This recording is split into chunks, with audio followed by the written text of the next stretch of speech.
पटवारी के एग्जाम देने वाले सभी स्टूडेंट को मेरी तरफ से बहुत बहुत शुभकामनाएं। आपको ऑल द बेस्ट और ऊपर वाले से यही प्रार्थना करूंगा आप सबका सिलेक्शन पक्का हो। ठीक है, अब आते हैं पॉइंट पे। आज की वीडियो जो है वो है बेसिकली एग्जाम देते समय। जब आप एग्जाम दे रहे होंगे उस समय माइंड कंट्रोल कैसे करना है, उस समय क्या क्या ध्यान रखना है, ये सारी चीजें मैं आपको बताने वाला हूं। बस 5-10 मिनट के छोटे से वीडियो है, उसके अंदर आपको सब कुछ कवर कराऊंगा। सबसे पहले यहां पर मैं पॉइंट भी लिख के लाया हूं ताकि कोई भी पॉइंट रह नहीं जाए। सबसे पहला पॉइंट देखो, यहां पर लिखा है ओएमआर भरते समय क्या ध्यान रखना है। कोई प्रश्न सवाल नहीं आता हो तो क्या करेंगे, ईगो वाला क्या वर्ड है, फिर उसके बाद सभी प्रश्न करने जरूरी है क्या, एक एक पॉइंट पे मैं आपके जरूर चर्चा करूंगा। तो सबसे पहले मैं बताता हूँ ये सब चीजें क्या है, सब कुछ यहाँ पर एनालिसिस करूंगा। फिर आपने जो टेस्ट, मैंने जो मेरी ऐप पर 2 टेस्ट दिए थे 5 अगस्त और 7 अगस्त को, जो सब बच्चों के लिए फ्री था, वहां पर क्या गलती हुई आपसे, वहां एनालिसिस भी आपके सामने आएगा, बच्चों का रिजल्ट भी आगे आपके सामने आएगा कि वहां पर किस बच्चे से क्या गलती हुई थी। ठीक है, कुछ बच्चों का सैंपल लेके आया हूं मैं। तो सबसे पहले आते हैं यहां पर ओएमआर भरते समय। सबसे मेन पॉइंट ये है क्योंकि हमारा सब कुछ जो मेहनत है वो सब कुछ मेहनत इसके ऊपर है। तो ओएमआर भरते समय क्या करना है, तो अभी एग्जाम में क्या क्या लेके जाना है इसकी वीडियो मैंने आपको ऑलरेडी बना के दे दी थी। और उसके अंदर मैंने बोला था कि एक ऐसा पेन लेके आना मार्केट में जिसकी नॉब, ये जो आगे है सिरा, ये नॉब अच्छी थोड़ी बड़ी होनी चाहिए ताकि ओएमआर भरते समय जो है, भरते समय दिक्कत नहीं आए, ज्यादा टाइम वेस्ट नहीं हो, आराम से आप जल्दी जल्दी उसको भर सको।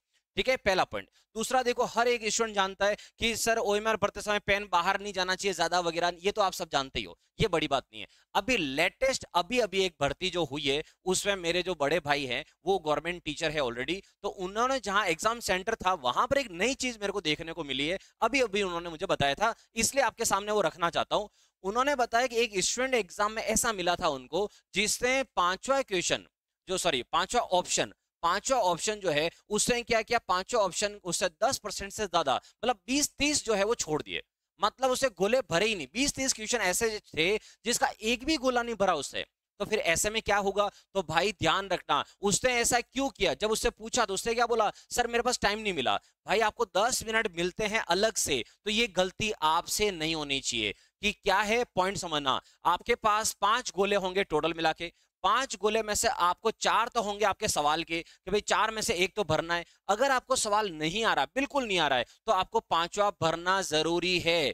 तो पांचवा भरना है आपका। अगर एग्जाम में 150 क्वेश्चन है तो 150 क्वेश्चन का 10% होता है 15 क्वेश्चन, मतलब 15 क्वेश्चन आप छोड़ सकते हो, इससे ज्यादा नहीं। मतलब बिल्कुल खाली अगर छोड़ के जा रहे हो 15, इससे ज्यादा नहीं। इसका मतलब हर एक क्वेश्चन में कोई न कोई गोला भरना ही भरना है आपको, सीधा सही है। अब आता है अगला पॉइंट। अगला पॉइंट ये है कि ओएमआर भरें कब, मतलब हर क्वेश्चन करके साथ साथ में ओएमआर भी भरते जाएं, या फिर 10-10 का सेट, 5-5 का सेट बनाए, या फिर पहले क्वेश्चन सॉल्व कर ले फिर ओएमआर भरे। तो भाई इसकी भी गलती क्या होती है, मैं आपको एक एक पॉइंट सिखा रहा हूं, सीख लेना। कभी भी ये ध्यान ना, पूरा पेपर करने के बाद ओएमआर भरने मत जाना, ये गलती बिल्कुल मत करना कि सारे क्वेश्चन कर लिए अब ओएमआर भर लेते हैं, ऐसा कभी मत करना। ठीक है, क्योंकि एक स्टूडेंट से गलती कहां हुई, उसने 31 क्वेश्चन जो है ओएमआर में बिल्कुल भर रहा था, जैसे ही 32 क्वेश्चन नंबर भरना था और उसने उसकी जगह भर दिया 33, 32 की जगह क्या भर दिया, 33 भर दिया। अब उससे क्या लफड़ा हुआ, उसके पूरी ओएमआर आगे जो जो क्वेश्चन थे वो सब के सब मिसमैच हो गए और उसका सिलेक्शन वहीं रुक गया क्योंकि उसे ओएमआर ही गलत भर दी पूरी। तो आप सब बच्चों से ये सारे एक्सपीरियंस में इसलिए बता रहा हूं ताकि आपसे ये गलतियां नहीं हो। क्या करो, इधर क्वेश्चन सॉल्व किया उधर ओएमआर भर दो, क्वेश्चन सॉल्व किया ओएमआर भर दो, हर क्वेश्चन के साथ साथ भर दो। अब आता है सर अगर हमें क्वेश्चन नहीं आया तो इस वीडियो में वही तो सारा बताने आ रहा हूं, मैं सब बताऊंगा। अगर कोई क्वेश्चन नहीं आ रहा तो क्या करें, तो उसको छोड़ना, आपको रोकना है उसको। तो क्या करना है वो देखो, अभी मैं ओएमआर भरने वाली बात कर रहा हूं। पहला पॉइंट मैंने बता दिया, सभी गोले भरने हैं। ठीक है, जो नहीं आ रहा है उसको छोड़ो, अभी आगे जाते हैं आगे पॉइंट पे।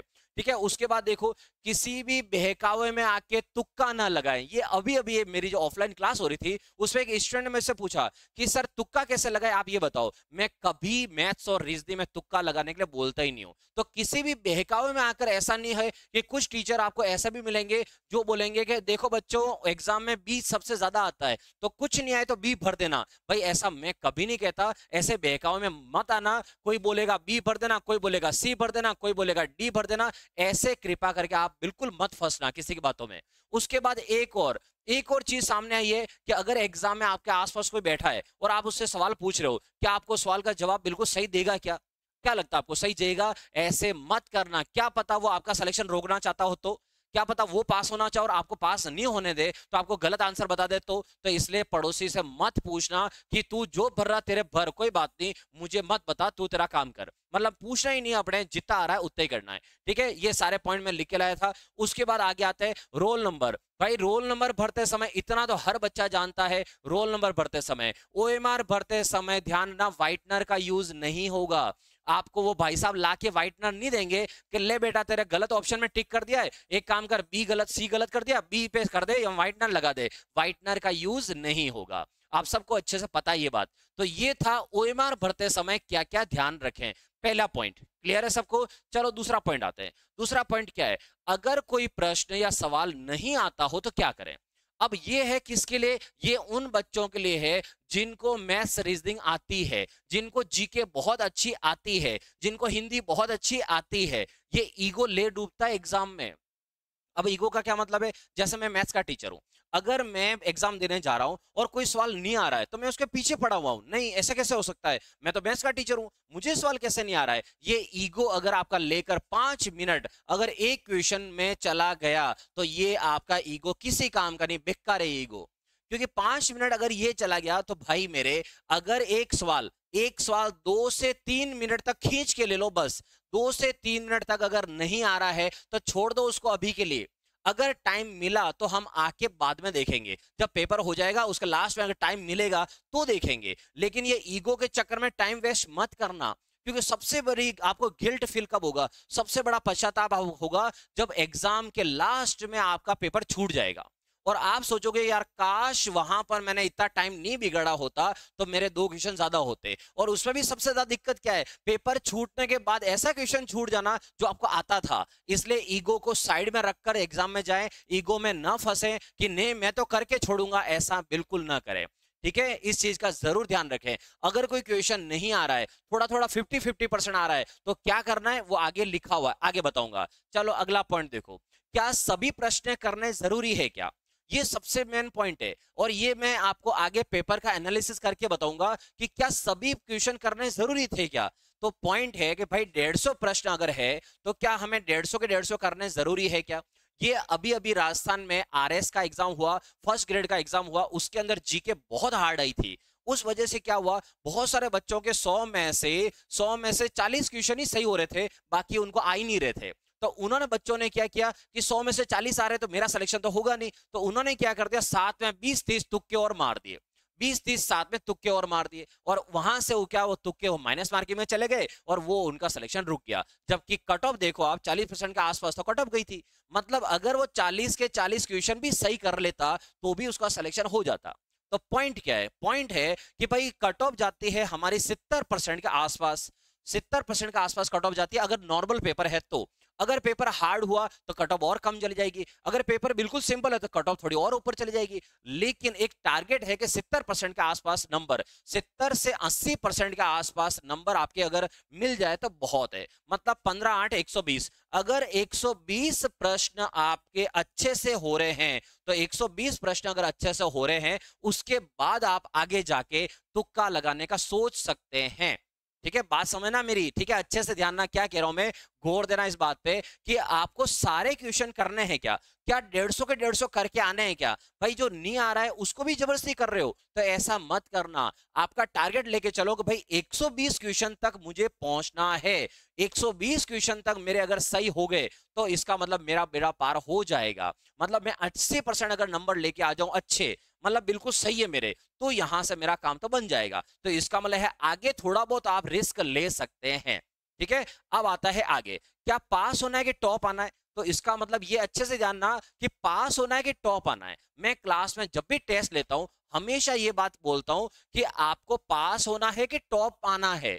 इसका मतलब यह है कि हमें स्कूलों में सिखाया गया था कि बच्चों जो सवाल पहले आ रहा हो आपको उसको पहले करो, यही आप एग्जाम में करके आना, मुझे याद करोगे, कह रहा हूं मैं आपको कैसे करना है। आपने शुरू किया सवाल नंबर 1 2 3 4 ऐसे शुरू किया, मान लो आपको पहला सवाल आया, दूसरा सवाल आपको नहीं आ रहा है, तो नहीं आ रहा है तो उसको छोड़ दो अभी, फिर तीसरा आ रहा है उसको करो, चौथा नहीं आ रहा है छोड़ दो उसको, पांचवा आ रहा है उसको करो, छठा आ रहा है उसको करो। मतलब कहने का मतलब ये है कि जो आ रहा है उसे पहले करो।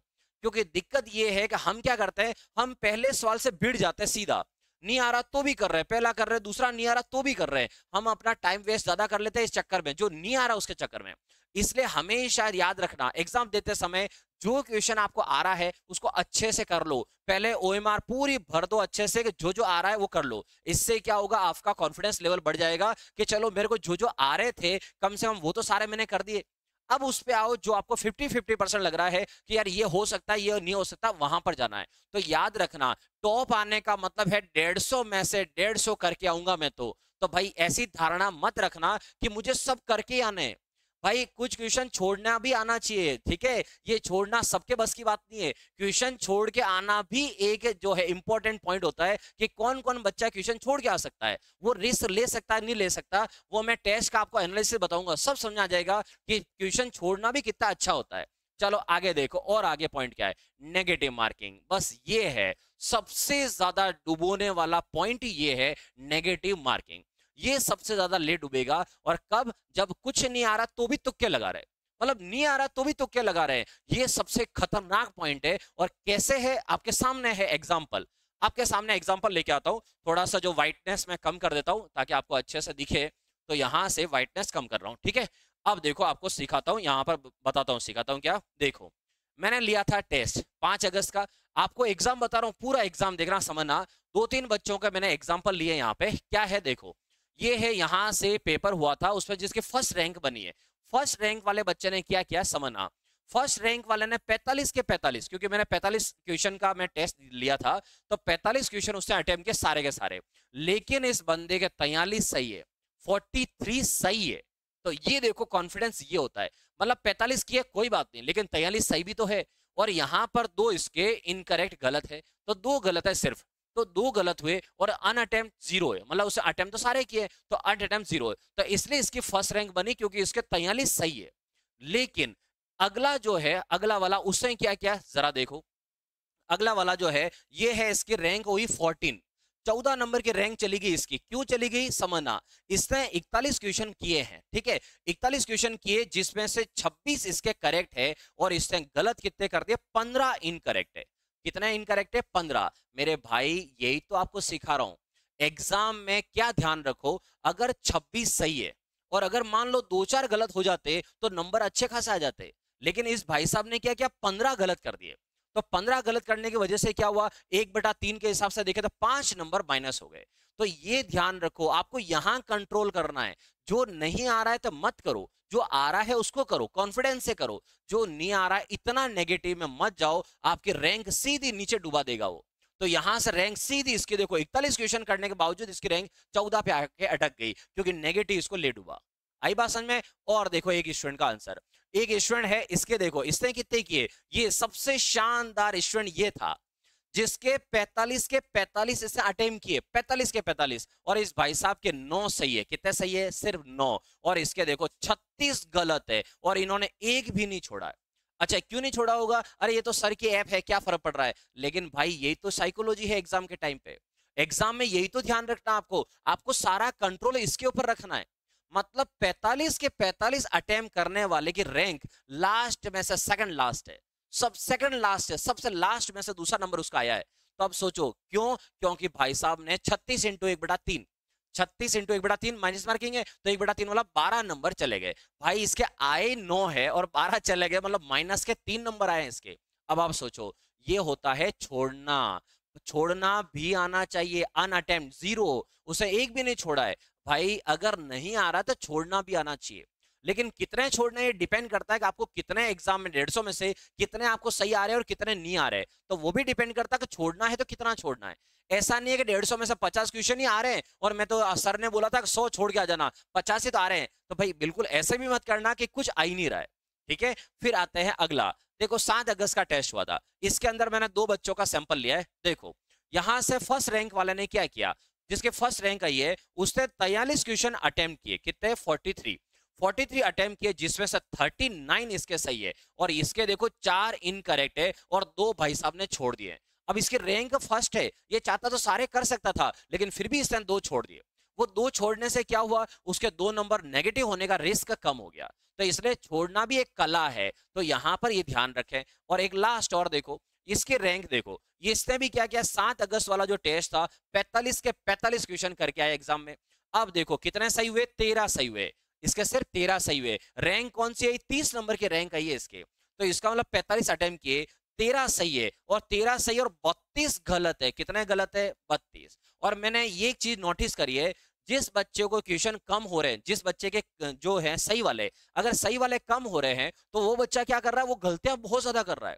मतलब गलत को टिक किए जा रहा है, किए जा रहा है, छोड़ बिल्कुल नहीं रहा है। ये है आपका नेगेटिव पॉइंट जो आपको सिखाना था, कि भाई नेगेटिव जो होता है ना, वो नेगेटिव को आपको छोड़ना आना चाहिए। ठीक है, आई बात समझ में? चलो मैं वापस इसको सही कर देता हूँ। ठीक है, ये था आपका पॉइंट कि नेगेटिव मार्किंग। तो देख लिया होगा आपने, यहां पर मैंने 5-6 एग्जांपल आपके सामने लिए। नेगेटिव मार्किंग एग्जाम में डुबो देती है। तो आपको जो क्वेश्चन नहीं आ रहा है, बिल्कुल नहीं आ रहा है, जिसमें हाथ भी नहीं लगा सकते, तो उसको छोड़ दो, उसको छोड़ दो, क्योंकि वो आपका नंबर डुबाएगा नहीं। दूसरा अब आता है पॉइंट, एक बहुत शानदार पॉइंट बता रहा हूं। अभी राजस्थान में क्या हुआ है, जो आरएस का और फर्स्ट ग्रेड का एग्जाम हुआ, उसमें पेपर जीके का बहुत हार्ड हुआ था। अब हार्ड पेपर होने पर क्या करना है, समझना।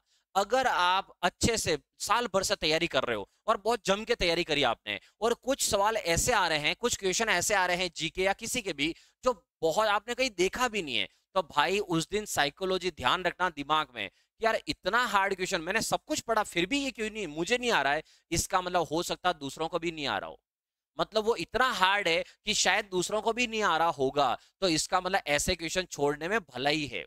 ठीक है, उसके बाद हम आते हैं हमारे सब्जेक्ट में मैथ्स और रीजनिंग। मैथ्स और रीजनिंग में क्या करेंगे, तो सबसे पहले मैथ्स और रीजनिंग में क्या करोगे, तो दोस्तों ध्यान रखना रीजनिंग का। तो रीजनिंग के कुछ टॉपिक ऐसे हैं जो मैं आपको बता देता हूं, जो आपको एग्जाम में भिड़ते ही नहीं करने हैं, सीधा भिड़े और नहीं करने। कौन सा, एक है लुप्त संख्या ज्ञात करना। मतलब लुप्त संख्या ज्ञात करना, एक इस तरह से आएगी, टेबल आती है, इस तरह की टेबल में नंबर लिखे होते हैं 3, 5, 28 ऐसे। इस तरह के सवाल में आप घुसते ही भिड़ते हो, तो अगर आपको लगे ठीक ठाक है तो कर लेना। ये आपका बहुत, इसमें क्या कोई लॉजिक नहीं है, पर्टिकुलर फिक्स लॉजिक नहीं होता है, ये आपका टाइम वेस्ट कर सकता है। इस क्वेश्चन को बाद में करना, टाइम मिले तब करना। एक दूसरा कौन सा, दूसरा टॉपिक है आपका इनपुट आउटपुट। इनपुट आउटपुट बहुत अच्छा टॉपिक है, बहुत अच्छा है, इसका आंसर आपका आ जाएगा आराम से, लेकिन ये टाइम खाएगा, ये ध्यान ना। तो अगर क्वेश्चन छोटा है तो कर लेना, अगर ज्यादा लेंदी लग रहा है आपको, बहुत बड़ा लग रहा है, तो इसको बाद में करना, क्योंकि टाइम बहुत लेगा ये। इससे अच्छा है कि दूसरे क्या पता जीके या हिंदी के सवाल ज्यादा हो जाए। ठीक है, तीसरा तीसरा है गद्यांश से निष्कर्ष निकालना। गद्यांश से निष्कर्ष निकालना के ऑप्शन बड़े खतरनाक होते हैं। इसके ऑप्शन संभवतः सत्य है, असंभवतः सत्य है। ऐसे में देखो बहुत सारे बच्चे कह रहा हूं, 90% बच्चे कह रहा हूं फंस जाएंगे कि मुझे तो लग रहा शायद ये, तो मुझे लग रहा शायद ये, तो समझ जाओ कि कंफर्म नहीं हो आप, और कंफर्म नहीं हो तो छोड़ देना, लेकिन आप ऐसे जबरदस्ती फंस मत जाना। तो ये टॉपिक ऐसे हैं जो रीजनिंग के आपको कंट्रोल रखना अपने ऊपर, कि भाई मुझे सर ने बोला था कि इस तरह के सवाल संभवतः सत्य, अगर आपको लग रहा है तो करना, लेकिन अगर आप कंफ्यूज हो, नहीं समझ में आ रहा है, तो भाई एक क्वेश्चन अगर है, इसका एक क्वेश्चन है तो छोड़ देना। इनपुट आउटपुट का सवाल आप कह रहा हूं 100% आप करके आओगे, लेकिन टाइम के ऊपर है। अगर आपके पास टाइम है तो जरूर करना, लेकिन करके आ जाना। इनपुट आउटपुट बहुत अच्छा है। ठीक है, दूसरा और था, मैंने यहां लिखा है, सबसे पहले एग्जाम में जाके, एग्जाम में जब आप जाओ तो सबसे पहले पाइथागोरस की मैंने टेबल बोली थी, 2, 3, 4, 5, 6, 8, 10, 9, 12, 15, एक तो वो लिख देना अगर याद नहीं है ढंग से तो।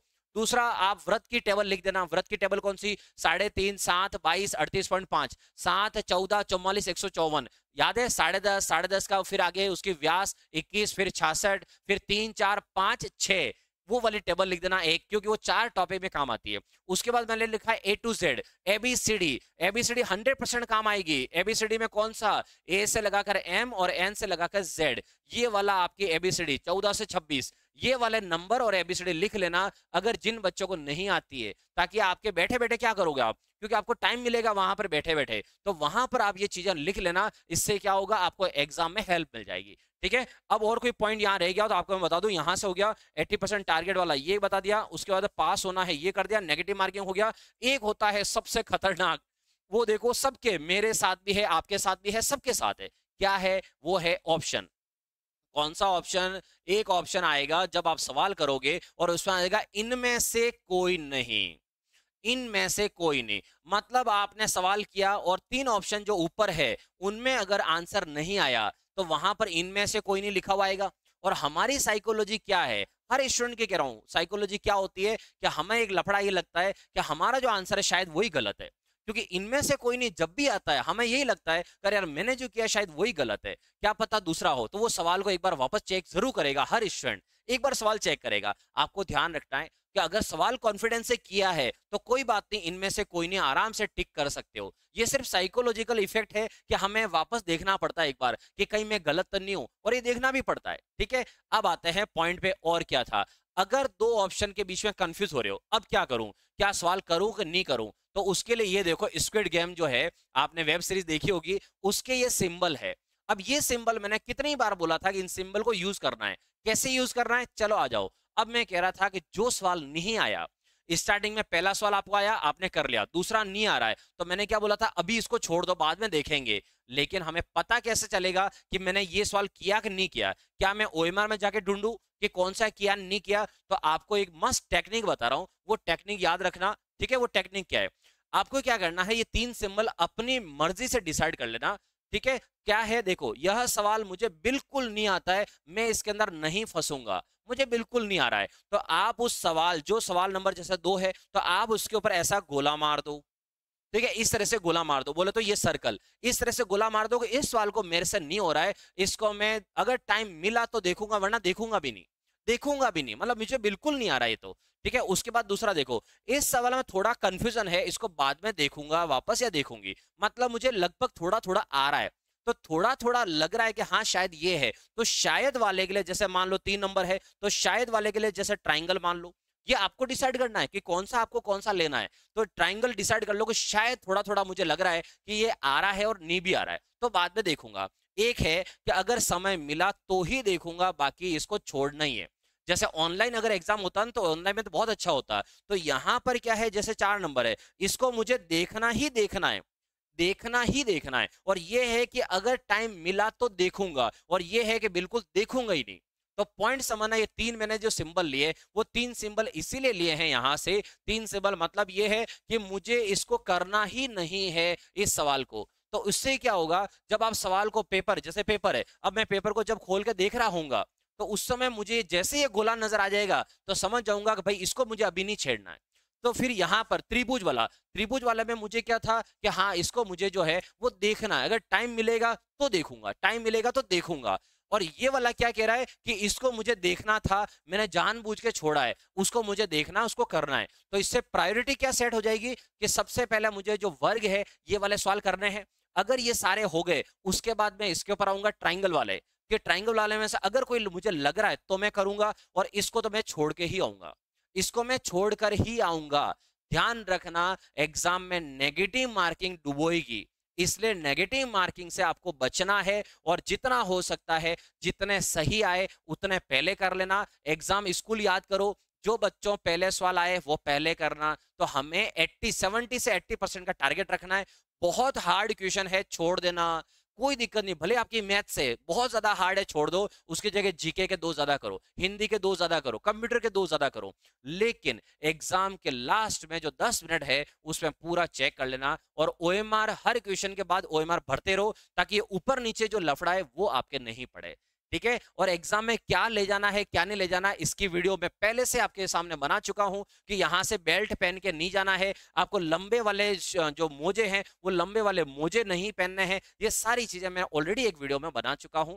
ये था आपकी एग्जाम देते समय साइकोलॉजी, कि एग्जाम जब दे रहे हो उस समय क्या कंट्रोल रखना है, कैसे अपने आप को कंट्रोल रखना है, और कैसे ये ध्यान रखना है कि कौन सा सिंबल मुझे यूज करना है, ताकि मैं एग्जाम में मैं देख सकूं फटाफट, अरे हाँ ये चौकोर है, मतलब ये मुझे करना था, अरे ये ट्राइंगल वाला है, नहीं इसको जो है इसको मैं बाद में देखूंगा, पहले चौकोर वाले सारे कर लेता हूं, और सर्कल देखते ही नहीं नहीं ये मुझे छेड़ना ही नहीं है। ठीक है, ये था आपके लिए एग्जाम देते समय आपको क्या ध्यान रखना है, उसका पूरा कंप्लीट जो है एनालिसिस, कि आपको कैसे एग्जाम देना है। ठीक है, ये अगर आपको अच्छा लगे वीडियो तो दूसरे के साथ जरूर शेयर करना, बहुत सारे बच्चे इसका इंतजार कर रहे होंगे कि एग्जाम में कैसे ध्यान रखना है। और तुक्का लगाने वाला प्लीज कृपा करके तुक्के वाले मत जाना कि तुक्का कैसे लगाए, भाई तुक्का क्या होता है यार, एग्जाम में तैयारी की है तो तैयारी के हिसाब से आंसर लगाओ, तुक्का लगाना क्या होता है, ठीक है। तो आप सबको मेरी तरफ से बहुत बहुत ऑल द बेस्ट, बहुत बहुत शुभकामनाएं, बेस्ट ऑफ लक आप सबको। और जितने आप सब वीडियो देख रहे हैं, आप सबका सिलेक्शन हो जाए, बस यही ऊपर वाले से मेरी प्रार्थना है, ठीक है। All the best, bye bye.